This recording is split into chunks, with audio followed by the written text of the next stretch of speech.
One time the Prophet Muhammad, peace and blessings be upon him, was walking through the marketplace, and he ran into a man by the name of Rukana. Now Rukana was the wrestling champ of Mecca. He was the all-Arabian wrestling champ. He was Mecca's, Quraysh's strongest man. And so the Prophet ﷺ saw that Rukana kind of noticed the Prophet ﷺ, decided to kind of ignore him, turn away from him. So the Prophet ﷺ approached Rukana and he said, "Hey Rukana, what's going on?"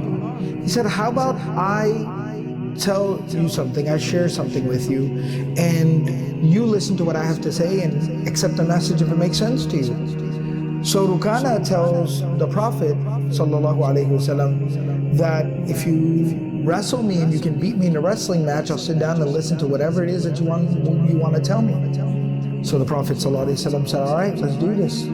So they get together, they kind of clear out some space, a few people gather around, and the Prophet ﷺ, kind of rolls up his sleeves, kind of gets himself ready to go. They get into their postures and their positions, and it's go, time to wrestle. And the Prophet ﷺ goes in, grabs Rukana, picks him up, and body slams him. When you get body slammed like that, it knocks the wind out of you. So the wind was knocked out of him, and he was shocked. And he took a couple of minutes to recover, and then he looks at the Prophet ﷺ and he goes, nobody, let alone, forget about beating me, nobody's ever put me to the ground. No one's ever been able to put me on the ground. I don't understand how you did that. Let's go again.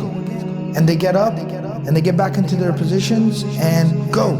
And the Prophet ﷺ goes in there, grabs him again, picks him up, and body slams him again. And then Rukana's completely shocked. And he's like, "Oh my God, what just happened?" And he gets up again and he goes, "I don't understand what's going on." And he says, "One more time, all or nothing." And so again, they get into their stance, they get ready to start wrestling. And the Prophet ﷺ goes inside, grabs Rukana, picks him up, and body slams him for the third time. And by this point, Rukana can't even get up.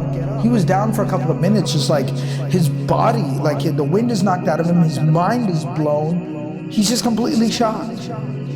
And he finally gets up and he tells the Prophet ﷺ, "Nobody's ever beaten me before, dude. And you body slammed me 3 times.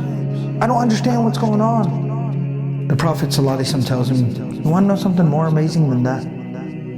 And then the Prophet ﷺ tells him, "Believe in Allah.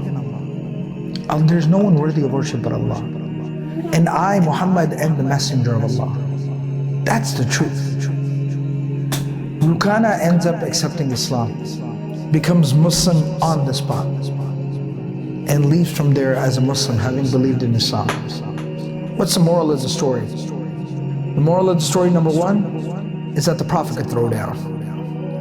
The second moral of the story is that we know the Prophet ﷺ was a da'i, right? Somebody who called people to Allah. He was the ultimate da'i. He was the ultimate da'i. All of us, it's a responsibility we have, and we want to share the message of Islam with people, with the world.